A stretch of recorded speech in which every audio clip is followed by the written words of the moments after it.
السلام علیکم ورحمۃ اللہ وبرکاتہ۔ کیسے ہیں سامعین ناظرین محترم؟ امید کی خیر و عافیت سے ہوں گے۔ ہم دوبارہ پھر حاضر ہیں تفسیر قرآن مختصر تشریح کے ساتھ آپ کی خدمت میں۔ ہم آپ سے یہی گزارش کرتے ہیں کہ ہماری اس یوٹیوب چینل کو سبسکرائب کریں، ہماری ویڈیوز کو شیئر کریں، تاکہ یہ قرآن کی دعوت سارے عالم میں اردو ہندی بول چال کے اندر جو روزمرہ کی بول چال ہے اس میں یہ قرآن کی دعوت پہنچ سکے۔ سامعین و ناظرین، ہم گزشتہ سورۃ التوبہ کی آیت نمبر 47 تک اپنا درس مکمل کر چکے تھے۔ آج کا درس انشاءاللہ ہم آیت نمبر 48 سے شروع کریں گے، جہاں تک اللہ کی مرضی ہوگی۔ تو آئیے شروع کرتے ہیں۔ اعوذ باللہ من الشیطان الرجیم، بسم اللہ الرحمن الرحیم۔ لقد ابتغوا الفتنة من قبل وقلبوا لك الامور حتی جعل الحق وظہر امر اللہ وہم کارہون۔ اللہ کے نام سے جو بڑا مہربان نہایت رحم والا ہے۔ یہ لوگ اس سے پہلے بھی فتنہ انگیزی کر چکے ہیں اور آپ کے امور کو درہم برہم کرنے کے لیے الٹ پھیر کرتے رہتے ہیں، حتیٰ کہ اللہ کا سچا وعدہ اسلام کے غلبے کا آ گیا اور اللہ کا حکم غالب ہوا، جبکہ یہ ناک بھون چڑھا رہے تھے، یعنی کہ یہ پسند نہیں کر رہے تھے۔ اللہ تبارک و تعالیٰ نے منافقین کی فتنہ انگیزی کے بارے میں یہاں تھوڑی وضاحت کی ہے۔ منافقین کی فتنہ پردازیوں کی فہرست بہت طویل ہے۔ عبداللہ ابن عباس منافقین میں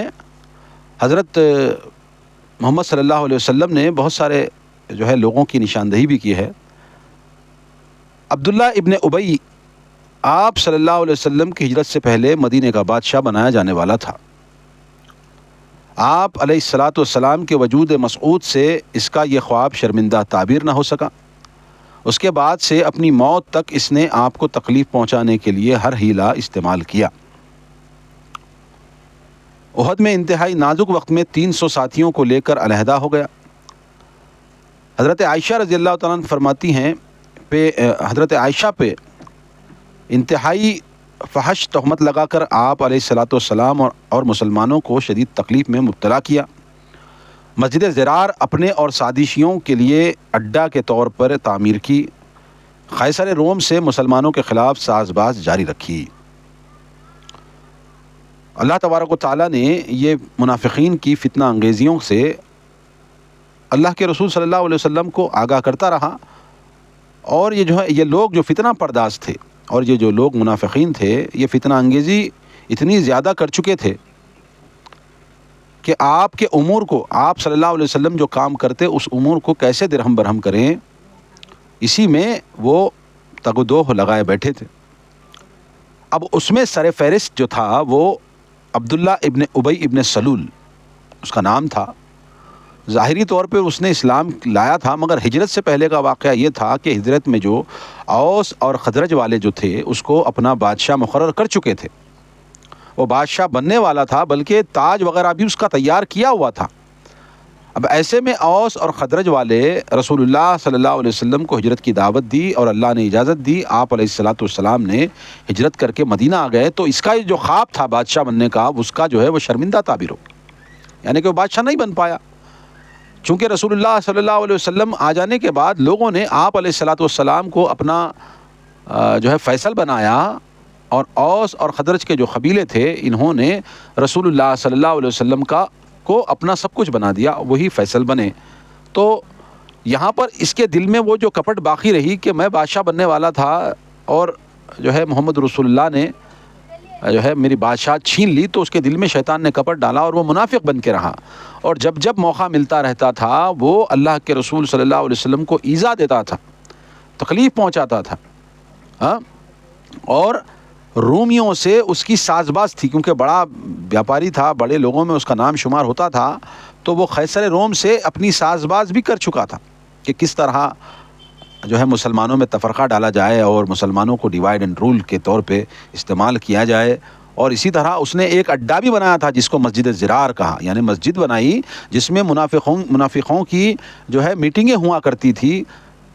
قرآن مجید میں بھی سابق میں اس کا ذکر گزر چکا ہے، مسجد ضرار۔ بعد میں جب اللہ کے رسول صلی اللہ علیہ وسلم کو حکم ملا تو وہ فتنے کے اڈے کو اللہ کے رسول نے مسمار کیا اور وہ فتنے کی جو ہے اڈے کو ختم کیا.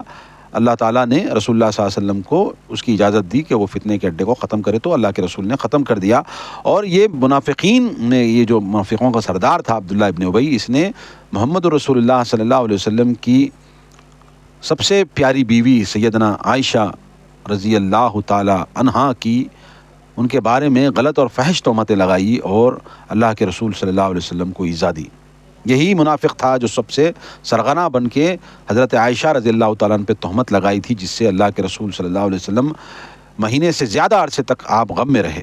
پھر جب سورہ نور کی آیتیں اللہ تعالیٰ نے نازل کی اور اما عائشہ رضی اللہ تعالیٰ عنہ کی برات ظاہر کی تو اللہ کے رسول صلی اللہ علیہ وسلم کے قلب کو اطمینان ہوا. تو یہ لوگ منافقین رات دن اسلام اور اللہ کے رسول صلی اللہ علیہ وسلم اور صحابہ اور آپ صلی اللہ علیہ وسلم کی امت کو ہمیشہ تباہ کرنے کی اور ان کو برباد کرنے کی, ان کو نیست نابود کرنے کی کوششیں کرتے رہے. اس وقت کے منافق بھی اور آج کے دور میں کلمہ گو منافق بھی, جو ظاہری طور پر کلمہ, قرآن, سب حدیث سب نام لیتے ہیں, مگر حقیقت میں وہ منافق بن کے روز پرائم ٹائم پر آتے ہیں. دیکھ سکتے ہیں آپ ان لوگوں کو سوشل میڈیا کے اندر. یہ لوگوں کی بہت چہل پہل ہوتی ہے. یہ اپنا ضمیر بیچ کر کے مسلمانوں کو رسوا کرنے کے لیے پرائم ٹائم پر آ کر بیٹھتے ہیں, 2-5 ہزار کے لیے, اپنے پیٹوں کے جہنم میں بھرنے کے لیے. مسلمانوں ایسے منافقوں سے جو علماء خود کو کہلاتے ہیں, خاص کر کے سلمان ندوی جو صحابہ کا دشمن ہے, منافقین کی ٹولی کا سردار بنا بیٹھا ہوا ہے, رفض اور جو ہے صحابہ دشمنی میں نہ جانے کیا کیا بکواسات روزانہ کرتا رہتا ہے. تو میرا مطلب یہی ہے, اللہ تبارک و تعالیٰ نے رسول اللہ صلی اللہ علیہ وسلم کو ان فتنہ انگیزیوں سے واضح کرایا اور یہ کہا کہ یہ لوگ کرتے رہیں گے, ان کو خراب کتنا بھی دکھے, مگر اللہ تعالیٰ دین اسلام کو غالب کر کے رہے گا. اللہ تبارک و تعالیٰ نے یہی وضاحت کی ہے. آگے اللہ فرماتا ہے وَمِنْهُمْ مَنْ يَقُولُ اُذْنْ لِي وَلَا تَفْتِنِّي أَلَا فِي الْفِتْنَةِ سَقَطُوا وَإِنَّ جَهَنَّمَ لَمُحِيطَةٌ بالکافرین. ان میں سے کوئی ایسا ہے جو کہتا ہے مجھے رخصت دیجئے اور فتنے میں نہ ڈالیے, سن رکھو فتنے میں تو یہ لوگ پہلے ہی پڑے ہوئے ہیں اور جہنم ایسے کافروں کو گھیرے ہوئے ہے. دیکھیے یہ منافقین نے رسول اللہ صلی اللہ علیہ وسلم کو ہی کہہ رہے ہیں کہ مجھے فتنے میں مت ڈالو. جد بن قیس آپ صلی اللہ علیہ وسلم کے پاس آیا اور کہا کہ روم کی عورتیں بہت خوبصورت ہیں, انہیں دیکھ کر مجھ سے صبر نہ ہو سکے گا, مجھے پیچھے رہنے کی اجازت دے دیں اور فتنے میں نہ ڈالیں. جہاد سے پیچھے رہنا کیا کم فتنہ ہے؟ اور یہ نفاق کا فتنہ تو سب سے بڑا ہے. اب یہ جد بن قیس جو تھا یہ منافق, اور اس کی جو ہے وضاحت کے طور پہ اللہ تعالیٰ کہہ رہا ہے جہنم ایسے کافروں کے لیے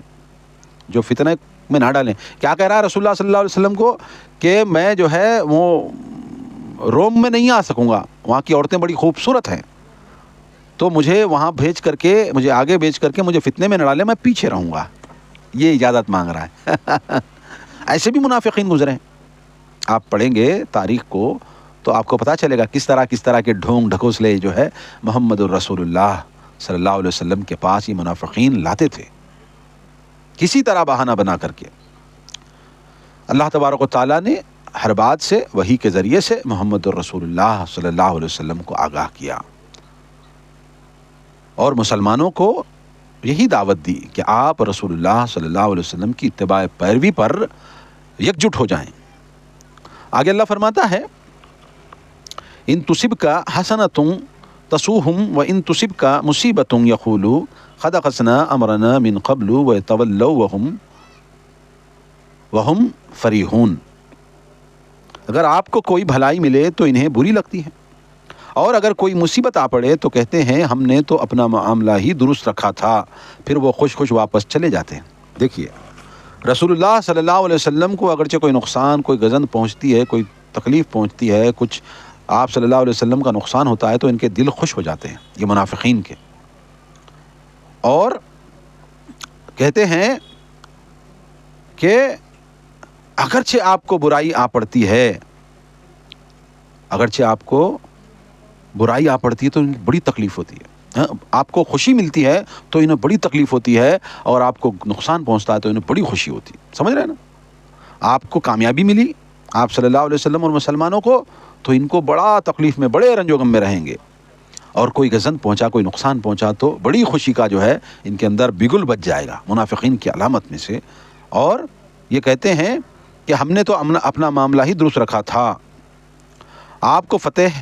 ہو یا مال غنیمت ملے تو چلے جاتے ہیں، اگر آپ کو پریشانی لاحق ہو جان یا مال کی تو کہتے ہیں ہم نے تو پہلے ہی دور اندیشی کا ثبوت دیا تھا کہ ساتھ ہی نہیں گئے۔ جو منافق غزوہ تبوک میں آپ صلی اللہ علیہ وسلم سے پیچھے رہ گئے تھے، وہ مشہور کرتے رہے کہ مسلمان ہلاک ہو گئے ہیں۔ جب مسلمان صحیح سالم واپس آ گئے تو انہیں شدید غم ہوا۔ یہ غزوہ تبوک کے تو وقت میں یہ منافقین جس طرح احد میں پیچھے رہ گئے تھے، تبوک میں بھی پیچھے رہ گئے، اور یہ جب تک مسلمانوں کا لشکر واپس نہیں آیا تو یہ لوگوں کو باور کراتے پھرتے تھے کہ مسلمان تو ختم ہو گئے، اب کوئی نہیں آئے گا، بڑی خوشی کا اظہار کرنے لگے۔ پھر جب رسول اللہ صلی اللہ علیہ وسلم اور آپ کے صحابہ صحیح سالم واپس آ گئے تو ان کو بڑی رنج و تکلیف ہوئی۔ وہی تذکرہ اللہ تبارک و تعالیٰ کرتا ہے۔ آگے اللہ فرماتا ہے قُلْ لَن يُصِيبَنَا إِلَّا مَا كَتَبَ اللَّهُ لَنَا وَمَوْلَانَا وَعَلَى اللَّهِ فَلْيَتَوَكَّلِ الْمُؤْمِنُونَ۔ ان سے کہیے کہ ہمیں اگر کوئی مصیبت آئے گی تو وہی آئے گی جو اللہ نے ہمارے مقدر رکھی ہے، وہ ہمارا سرپرست ہے، اور مومنوں کو اللہ پر توکل کرنا چاہیے۔ اللہ کے رسول صلی اللہ علیہ وسلم سے اللہ تبارک و تعالیٰ کہہ رہا ہے کہ اگرچہ ہمیں کوئی مصیبت آ پڑے تو وہ ہمارا مقدر تھی، ہم آ گئی، اور اللہ ہی ہمارا سرپرست ہے اور وہی معاملہ درست کرے گا، اور مومنوں کو صرف اللہ پر توکل کرنا چاہیے۔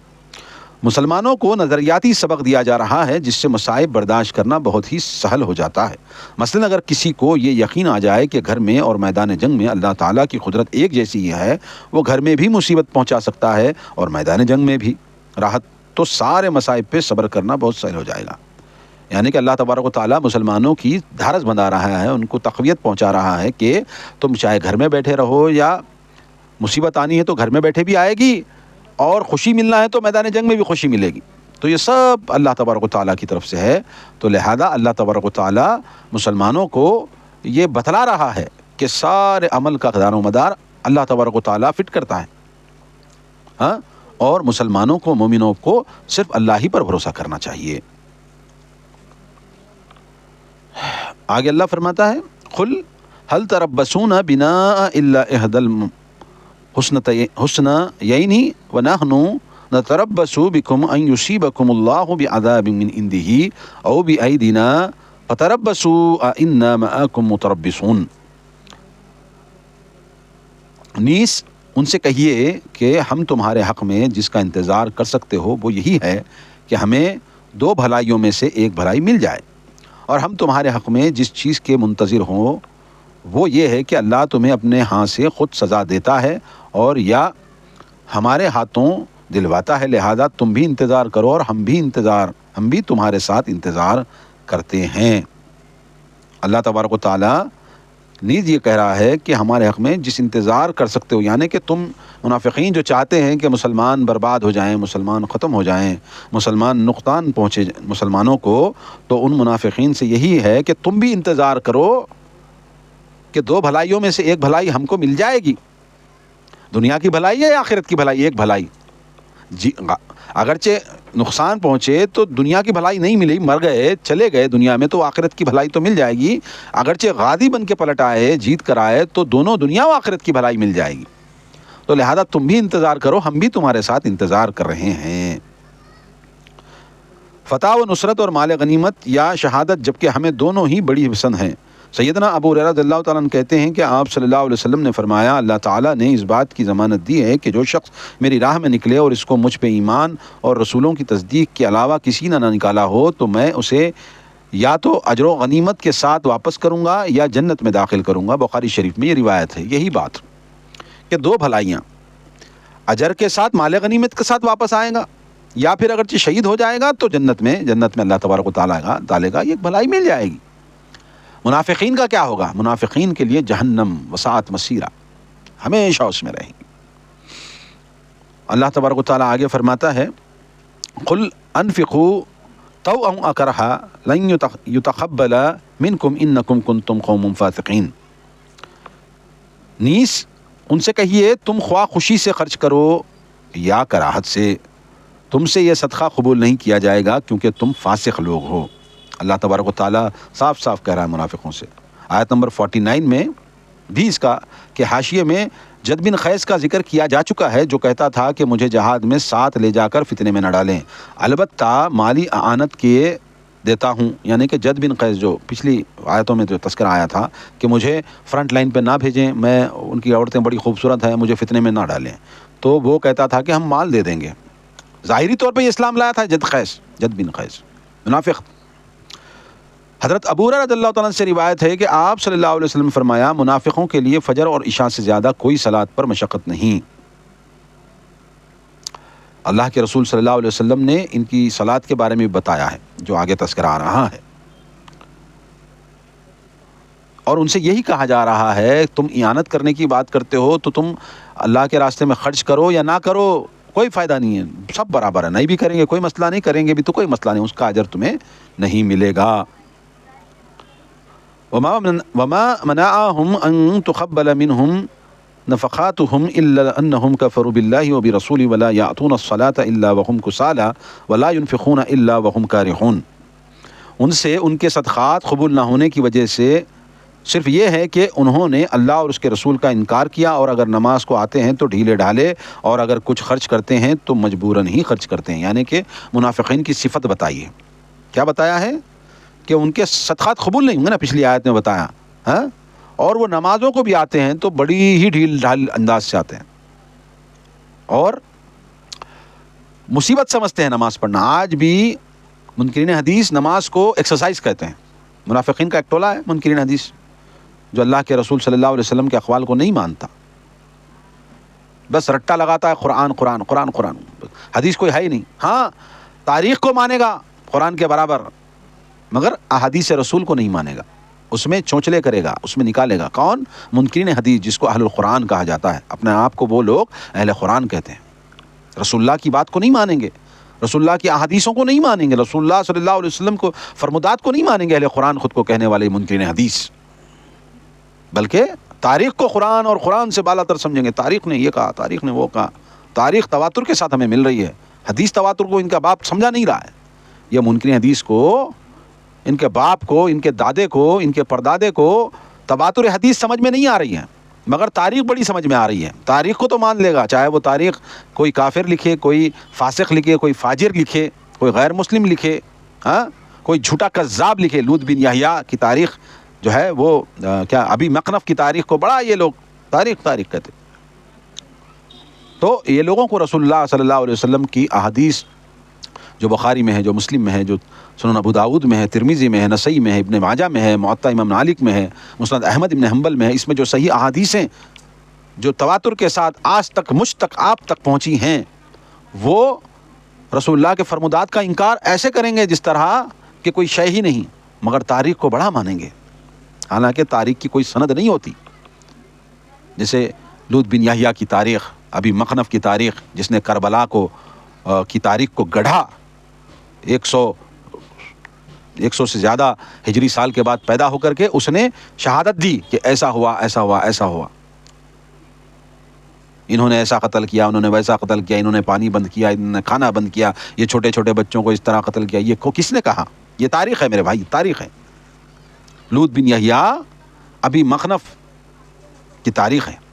اور یہ منکرین حدیث جو انکار کرتے ہیں رسول اللہ صلی اللہ علیہ وسلم کی صحابہ کی احادیث کو، یہ لوگ اس کو بڑا پیش کرتے ہیں فرنٹ لائن پر۔ یہ منافق ٹولہ۔ چلتے چلتے میں نے بات کہی تو میں کہاں تھا، تو سیدنا ابو ہریرہ رضی اللہ تعالیٰ عنہ کہتے ہیں کہ منافق، اللہ کے رسول صلی اللہ علیہ وسلم نے فرمایا کہ فجر اور عشاء کی جو نمازیں ہیں وہ منافقین پہ بڑی گراں گزرتی ہیں، اور اگر یہ ان نمازوں کی بروقت ادائی کے اجر کو جان لیں تو وہ لازماً مسجدوں میں حاضر ہوں، چاہے انہیں گھٹنوں کے بل ہی آنا پڑے، یعنی کہ ان کو اجر و ثواب کے بارے میں، فجر اور عشاء کی نماز کے بارے میں اگرچہ ان کو یقین ہو، ان کو معلوم ہو جائے تو گھٹنوں کے بل آ جائیں گے۔ گویا جب وہ دنیاوی مفادات ہی کے لیے کام کرتے ہیں، اللہ سے ملنے والے اجر کا انہیں یقین ہی نہیں ہے، تو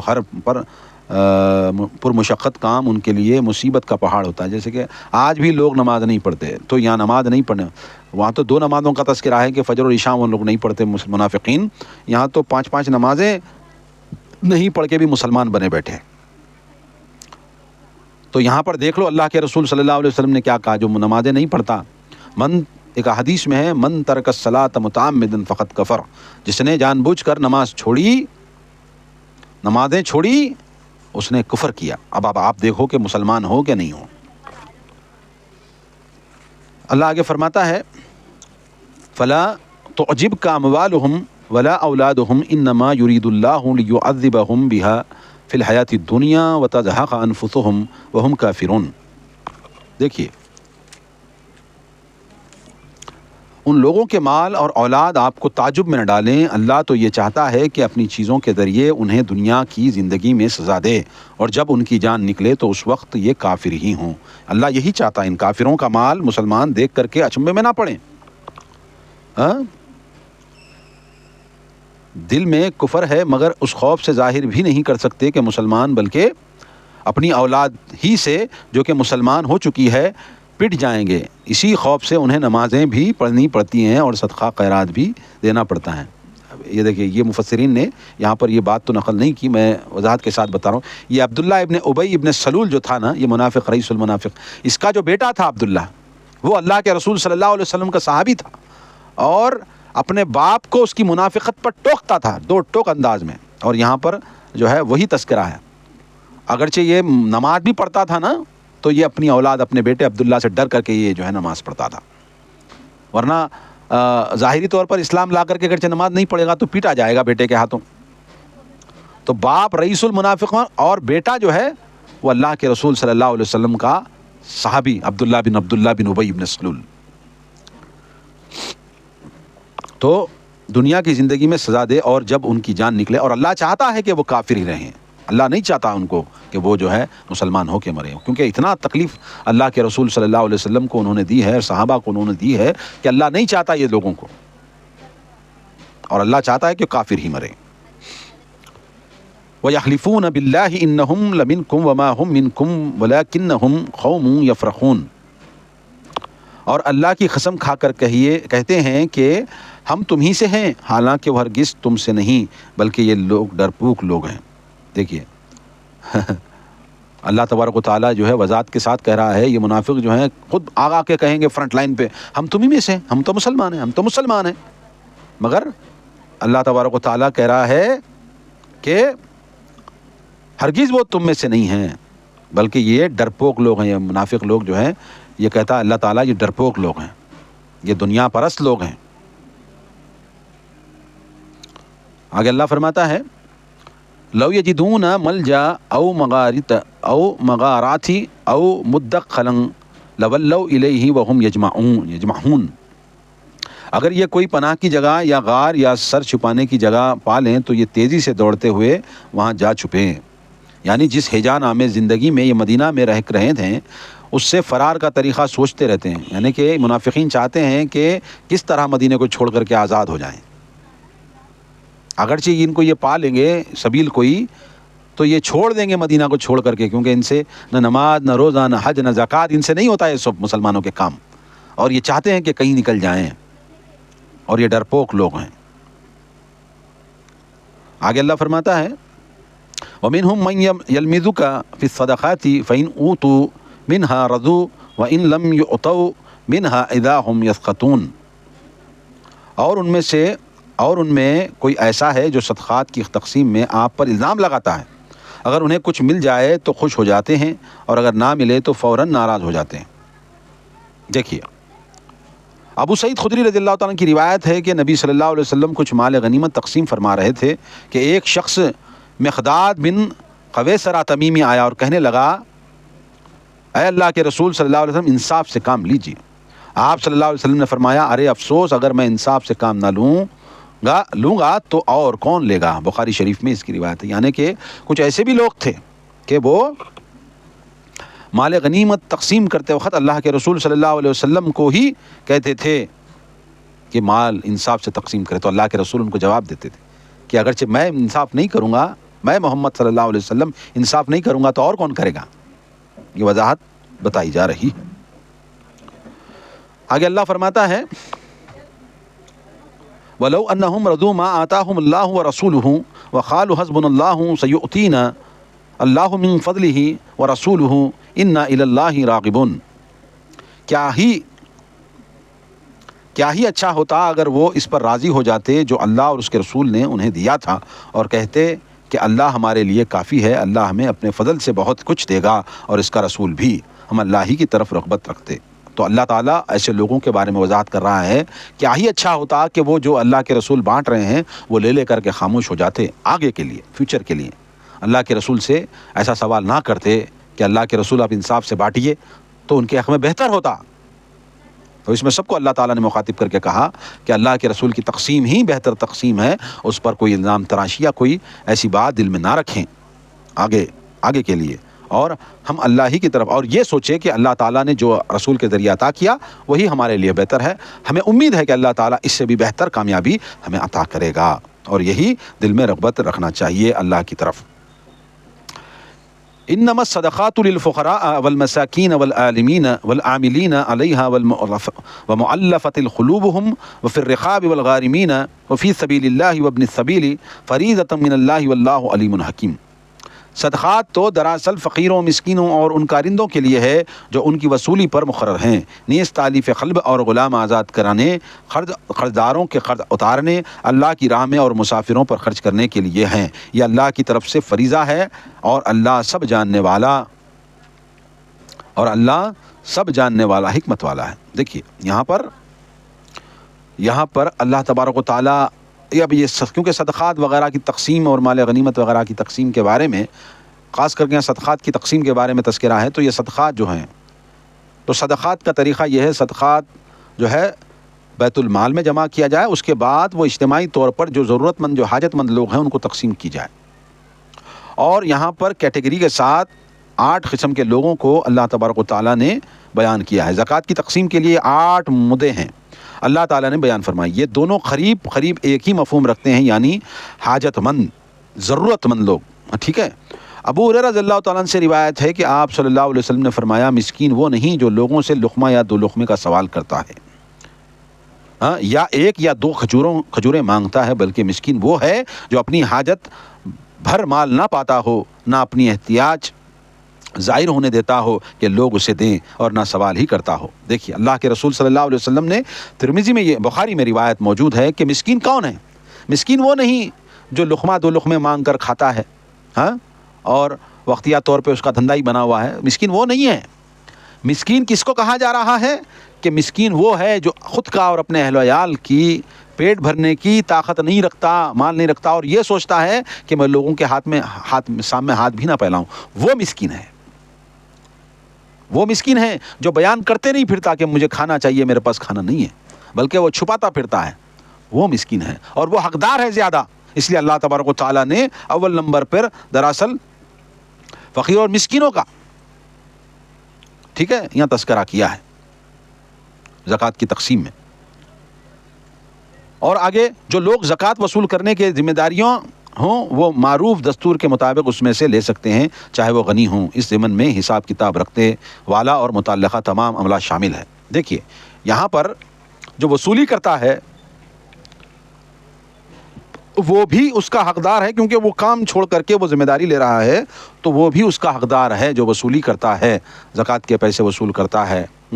جیسے کہ خلیفہ نے وقت نے کسی کو مقرر کیا کہ آپ وہاں جائیں اور وہاں جا کر کے وہاں سے زکوٰۃ وصول کر کے یہاں بیت المال میں جمع کریں، صدقات وصول کر کے آئیں، تو وہ حقدار ہے، بھلے ہی اس کے پاس مال ہو، مگر وہ کام اس کو وہ سونپا جا رہا ہے، تو وہ اس کا حق رکھتا ہے کہ اس میں سے کیا ہے، اس میں سے دستور کے مطابق لے، جو دستور بنایا جا رہا ہے، جو معاملات ہوتے ہیں اس کے مطابق وہ لے سکتا ہے، اور اس میں تمام عملہ شامل ہو سکتا ہے، اس کے ساتھ لکھنے پڑھنے والے، حساب کتاب رکھنے والے، یہ لوگ بھی اس میں سے لے سکتے ہیں۔ اب یہاں پر تالیف قلب، یہ زکوٰۃ کی ایک ہی ایسی مد ہے جس سے کفار کو بھی زکوٰۃ دی جا سکتی ہے، بشرطہ کہ امید ہو کہ اس سے مسلمانوں کی ایذار آسانی میں کمی ہو جائے گی۔ یا وہ اسلام کی طرف مائل ہو جائے گا۔ ان نو مسلموں کو بھی دیا جا سکتا ہے جنہیں ایک نئے معاشرے میں اپنے پاؤں پہ کھڑے ہونا مشکل ہو۔ حالت سنبھلنے تک مستقل وظیفہ بھی دیا جا سکتا ہے۔ اپنے زمانے میں عمر بن خطاب رضی اللہ تعالیٰ نے یہ شق منسوخ کر دی تھی کہ اب اسلام غالب آ چکا ہے، لہذا اس مد کی ضرورت نہیں۔ تاہم حالات ہمیشہ ایک جیسے نہیں رہتے، بوقت ضرورت یہ مد استعمال ہو سکتی ہے۔ اب یہاں پر تالیف قلب والا جو مسئلہ ہے نا، یہاں پر کیا کہہ رہا ہے اللہ تبارک و تعالیٰ،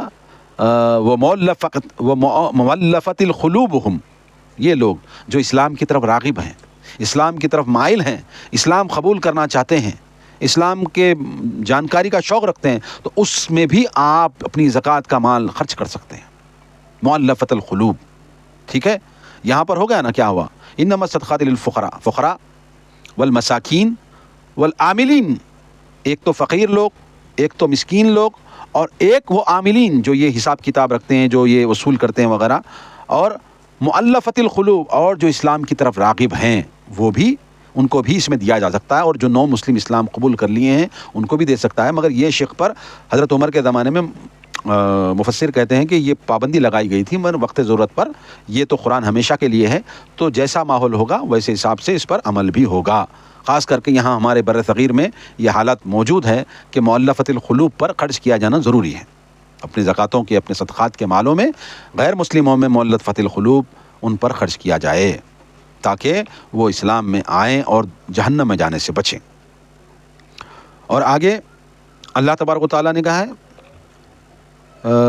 وفی الرقاب، چاہے انہیں خرید کر آزاد کر دیا جائے۔ ہاں، رقاب کیا ہے، یا کیا ہے وہاں پر وصولی کرتے نیز تالیف قلب، اور غلام آزاد کرانے، ہاں، اور غلام آزاد کرانے کے لیے بھی یہ مال خرچ کرتے ہیں۔ اب تو غلاموں کا زمانہ نہیں ہے، تو یہاں پر علماء کرام نے یہ باتیں بتائی ہیں کہ غلام کی جگہ وہ ایسا شخص ہو جو قید میں ہو اور وہ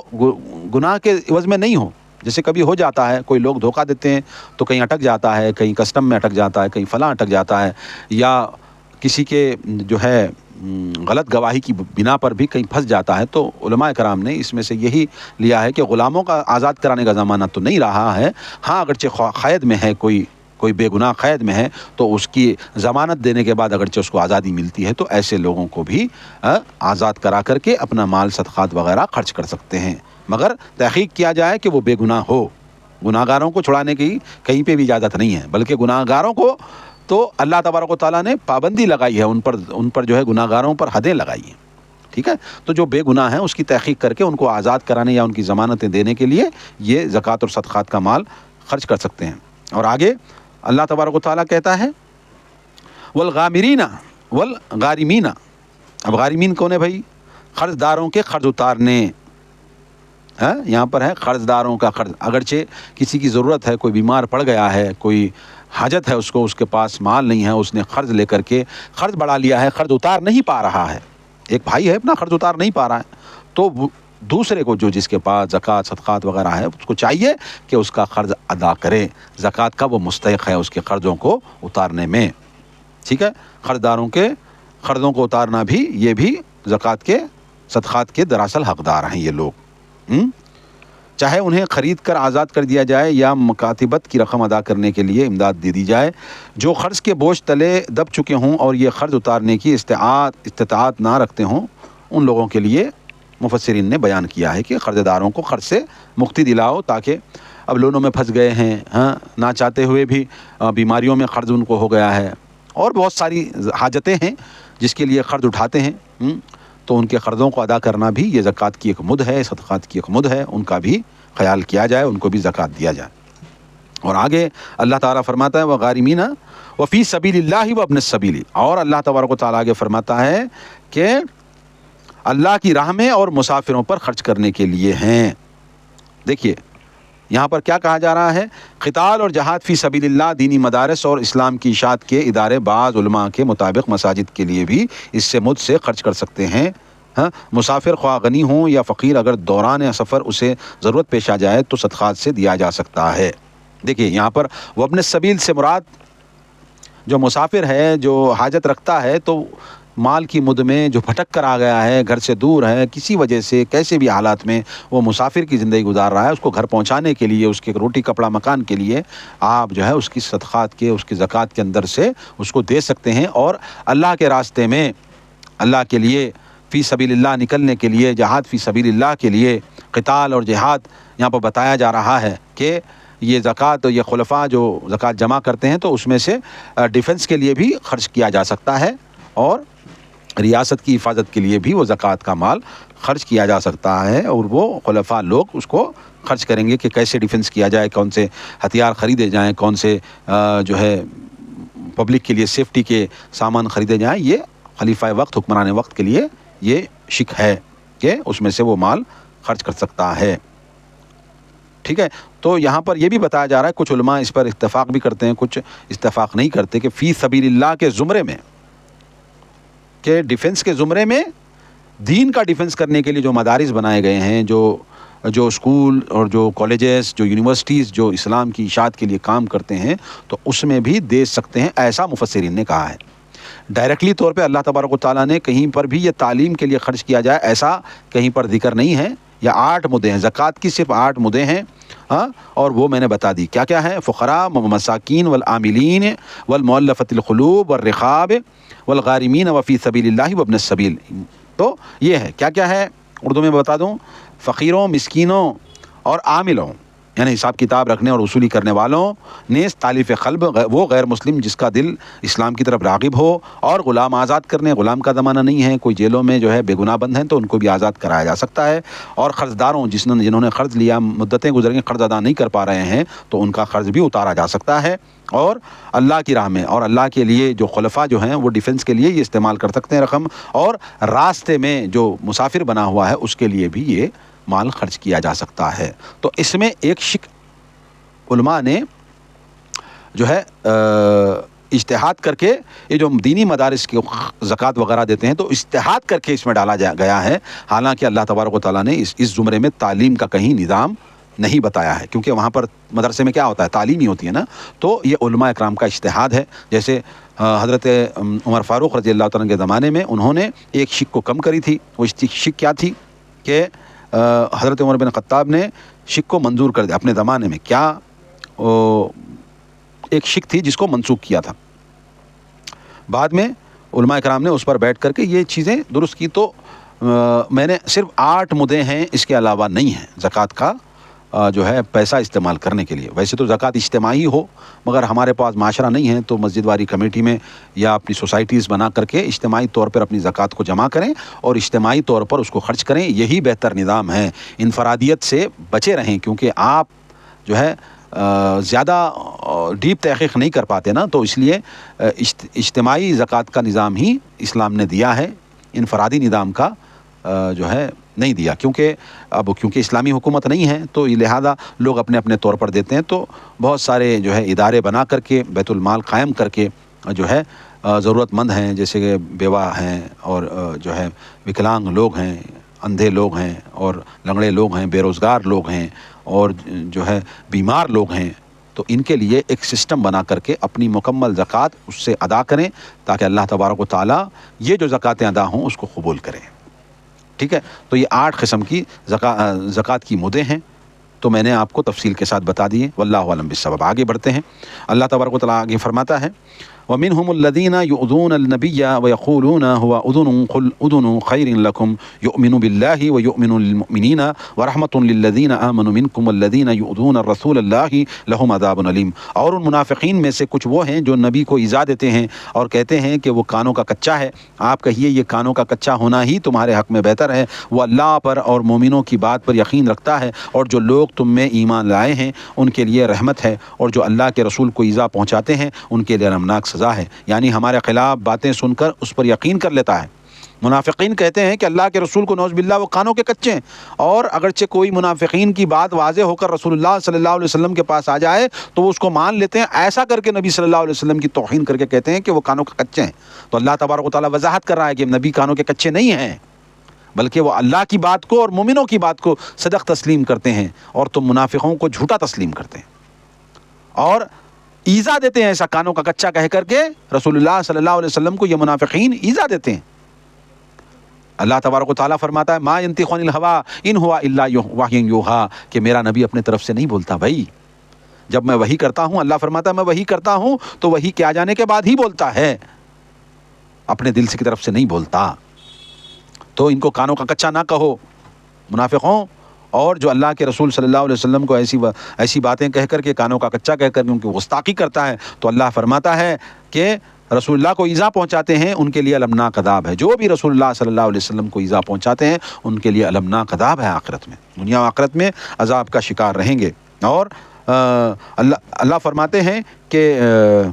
یہ تمہارے لیے بہتر ہے کہ وہ تمہاری جھوٹی قسمیں وغیرہ فوراً مان لیتا ہے، اگر تحقیق کرے تو تمہاری شامت سے پہلے آ جائے گی۔ یعنی کہ اللہ فرماتا ہے کہ وہ تم جب قسم کھا کر کے منافقین تم اللہ کے رسول صلی اللہ علیہ وسلم کو جا کر کہتے ہو کہ ہم بے گناہ ہیں، ہم نے ایسا نہیں کیا ویسا نہیں کیا، اللہ کی قسمیں اٹھاتے ہو، تو وہ مان لے کر کے تمہیں چھوڑتا ہے، اگرچہ وہ پکڑنے پہ آ جائے تو تمہیں اتنی بری طرح آپ کی منافق ہوں، تمہاری دھلائی ہوگی، مسلمان کریں گے تمہاری، کہ تم پھر شامت حال ہو جاؤ گے۔ تو اللہ تبارک و تعالیٰ یہ وضاحت کر رہا ہے ان منافقوں کو کہ اللہ کے رسول صلی اللہ علیہ وسلم کو ایذا نہ دو، ان کو تکلیف مت دو۔ منافقین نے حضرت عائشہ رضی اللہ تعالیٰ عنہ کے بارے میں تہمت لگا کر کے اللہ کے رسول کو مہینے سے زیادہ عرصے تک ایذا پہنچائی ہے، اور بعد میں وہ سزا کے مستحق بھی رہے۔ تو یہ منافقین کا کام ہی یہی ہے کہ کس طرح اسلام میں تفرقہ ڈالا جائے۔ آج بھی کئی تنظیموں کے نام پر، کہیں مسلکوں کے نام پر مسلمانوں کو تفرقے میں ڈال کر کے اپنے پیٹوں کا جہنم بھر رہے ہیں۔ میں مسلمانوں کو یہی دعوت سخن دوں گا، بھائی قرآن مجید کس کے لیے اللہ نے نازل کیا ہے؟ مسلمانوں کے لیے، ہمارے لیے، آپ کے لیے، اور ساری کائنات کے لیے، کہ اس کو فالو کریں، اس کو پڑھیں، اس کو سمجھیں، اس کو دوسروں تک پہنچائیں۔ کس کی ذمہ داری ہے؟ آپ کی ذمہ داری نہیں ہے، آپ کی بھی ذمہ داری ہے، ہماری بھی ذمہ داری ہے۔ تو لہذا ہم یہی دعوت دیتے ہیں کہ آپ اس قرآن کے درس کو سارے عالم میں پہنچائیں۔ تو بھائیوں، آج کا درس میں یہیں پر رک دیتا ہوں کہ ہم نے آیت نمبر 48 سے آیت نمبر 61 تک آج کا درس مکمل کر لیا ہے۔ ہم یہی گزارش کرتے ہیں کہ اس قرآن مجید کی دعوت کو عام کرنے کے لیے، سارے عالم میں پہنچانے کے لیے ہمارے اس یوٹیوب چینل کو ضرور سبسکرائب کریں، ہمارے ویڈیوز کو شیئر کریں، بات اچھی لگے تو لائک کریں، کوئی سوال ہے تو ضرور کامنٹ باکس میں آ کر سوال کریں، انشاءاللہ ہم ضرور جواب دیں گے۔ تو آج کے لیے بس اتنا ہی، ہم پھر دوبارہ ملاقات کریں گے اگلی نشست میں، جب تک کے لیے اجازت دیں۔ السلام علیکم ورحمۃ اللہ وبرکاتہ۔